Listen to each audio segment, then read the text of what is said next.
श्री कृष्ण ने कहा है, अगर तुम्हें किसी ने दुखी किया है तो बुरा मत मानना।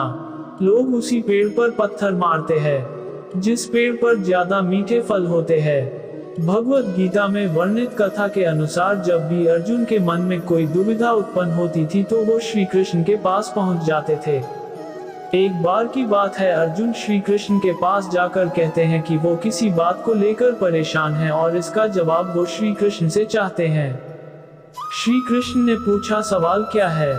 अर्जुन ने कहा, मुझे ये जानना है कि अच्छे लोगों के साथ हमेशा बुरा ही क्यों होता है, वहीं बुरे लोग खुशहाल होते हैं। अर्जुन के मुंह से ऐसी बातें सुनकर श्री कृष्ण मुस्कुराए और कहा, मनुष्य जैसा सोचता है और महसूस करता है वैसा कुछ नहीं होता है, बल्कि अज्ञानता की वजह से वो सच्चाई नहीं समझ पाता है। अर्जुन उनकी ये बात समझ नहीं पाए। इसके बाद श्री कृष्ण ने उन्हें समझने के लिए क्या कहा वो जानते हैं। अहंकार करने पर इंसान की प्रतिष्ठा, वंश, वैभव तीनों ही चले जाते हैं। विश्वास ना हो तो रावण, कौरव और कंस का अंत देख लो। श्री कृष्ण ने अर्जुन से कहा, पार्थ, मैं तुम्हें एक कथा सुनाता हूँ, उसे सुनकर तुम समझ जाओगे कि हर प्राणी को उसके कर्म के हिसाब से ही फल मिलता है। प्रकृति हर किसी को अपनी राह चुनने का मौका देती है। अब वो मनुष्य की इच्छा पर निर्भर करता है कि उसे धर्म की राह चुननी है या अधर्म की। कथा शुरू करते हुए श्री कृष्ण ने कहा, एक नगर में दो पुरुष रहते थे।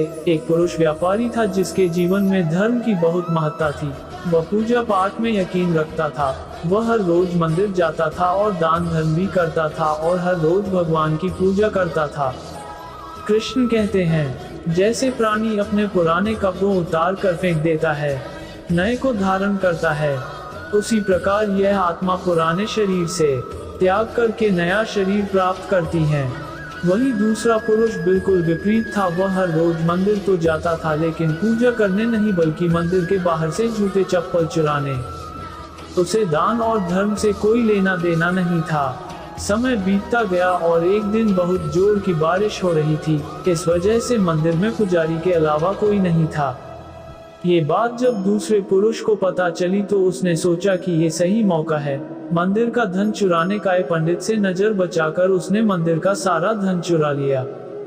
उसी समय धर्म कर्म में विश्वास रखने वाला व्यक्ति भी मंदिर पहुंचा। दुर्भाग्य से मंदिर के पुजारी ने उसे ही चोर समझ लिया और चिल्लाने लगे। वहां लोग एकत्र हो गए और उसे बहुत मारा। मंजिलें मुझे छोड़ गई, रास्तों ने संभाल लिया, जा जिंदगी तेरी जरूरत नहीं। कृष्ण ने मुझे संभाल लिया। किसी तरह वो खुद को बचते बचाते वहां से निकला तो दुर्भाग्य ने उसका साथ वहां भी नहीं छोड़ा। मंदिर के बाहर वो एक गाड़ी से टकरा गया और घायल हो गया। फिर वो व्यापारी लंगड़ाते हुए घर जाने लगा तो रास्ते में उसकी मुलाकात उस पुरुष से हुई जिसने मंदिर से धन चुराया था। उसने कहा, आज तो मेरी किस्मत चमक गई, एक साथ इतना सारा धन मिल गया। ये सब देखकर उसे बहुत बुरा लगा और उसने अपने घर से भगवान की सारी तस्वीरें निकाल दी। कुछ सालों बाद दोनों पुरुषों की मृत्यु हो गई। कुदरत के फैसले पर कभी शक मत करना। अगर सजा मिल रही है तो गुनाह भी हुआ होगा। मरने के बाद जब दोनों पुरुष यमराज के पास पहुंचे और भले पुरुष ने दूसरे व्यक्ति को देखा तो उसे बहुत गुस्सा आया। उसने क्रोधित होकर यमराज से पूछ ही लिया, मैं तो हमेशा अच्छे कर्म करता था, दान में विश्वास रखता था, उसके बदले जीवन भर मुझे अपमान और दर्द ही मिला और इस व्यक्ति ने हमेशा बुरे कर्म किए फिर भी इसे नोटों से भरी कोटली। आखिर ऐसा भेदभाव क्यों? इस पर यमराज ने कहा, पुत्र तुम गलत समझ रहे हो। जिस दिन तुम्हारी गाड़ी से टक्कर हुई थी वो दिन तुम्हारे जीवन का आखिरी दिन था, परंतु तुम्हारे अच्छे कर्मों की वजह से तुम्हारी मौत सिर्फ एक छोटी सी चोट में बदल गई। तुम इस दुष्ट व्यक्ति के बारे में जानना चाहते हो। दरअसल इसके भाग्य में राजयोग था, मगर इसके कुकर्मों और अधर्म की वजह से वो सिर्फ एक छोटी सी धन की पोटली में बदल गया। जब हम स्वयं जीवन के शिल्पकार हैं तो चलो हम अपनी मुश्किलें को हराते हैं, जीवन में मुस्कुराते हैं। कथा सुनाने के बाद श्री कृष्ण अर्जुन से कहते हैं, क्या अब तुम्हें तुम्हारे सवाल का जवाब मिल गया? ऐसा सोचना कि भगवान तुम्हारे कर्मों को नजरअंदाज कर रहे हैं, ये बिल्कुल भी सत्य नहीं है। भगवान हमें कब क्या किस रूप में दे रहा है मनुष्य को समझ में नहीं आता है। मगर आप अच्छे कर्म करते रहें तो भगवान की कृपा हमेशा बनी रहती है। इसलिए अपने अच्छे कर्मों को बदलना नहीं चाहिए, क्योंकि उसका फल हमें इसी जीवन में मिलता है। इसलिए मनुष्य का फर्ज है कि वो हमेशा अच्छे कर्म करता रहे, क्योंकि श्री कृष्ण ने गीता में भी बताया है कि किसी के द्वारा किया गया कर्म बेकार नहीं जाता है, चाहे वो अच्छा हो या बुरा। जब आप प्रभु से जुड़ जाओगे तो आपकी परीक्षा प्रारंभ हो जाएगी।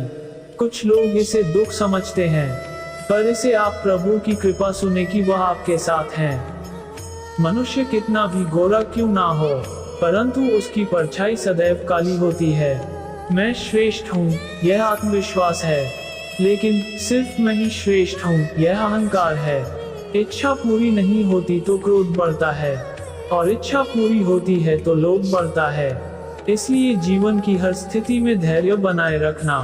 तू करता वही है जो तू चाहता है, होता वही है जो मैं चाहता हूँ। तू वही कर जो मैं चाहता हूँ, फिर होगा वही जो तू चाहता है। जीवन में आधे दुख इस वजह से आते हैं क्योंकि हमने उनसे आशाएं रखी जिनसे हमें नहीं रखनी चाहिए थी, और आधे दुख इस वजह से कि हमने उन लोगों पर संदेह किया जिन पर नहीं करना चाहिए था।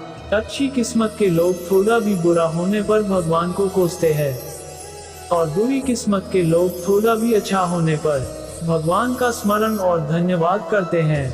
मैंने पूछा कैसे करूं तेरी पूजा? भगवान बोले तू खुद मुस्कुरा और औरों को भी मुस्कुराने की वजह दे, बस हो गई मेरी पूजा। बुरे कर्म करने नहीं पड़ते, हो जाते हैं, और अच्छे कर्म होते नहीं करने पड़ते हैं।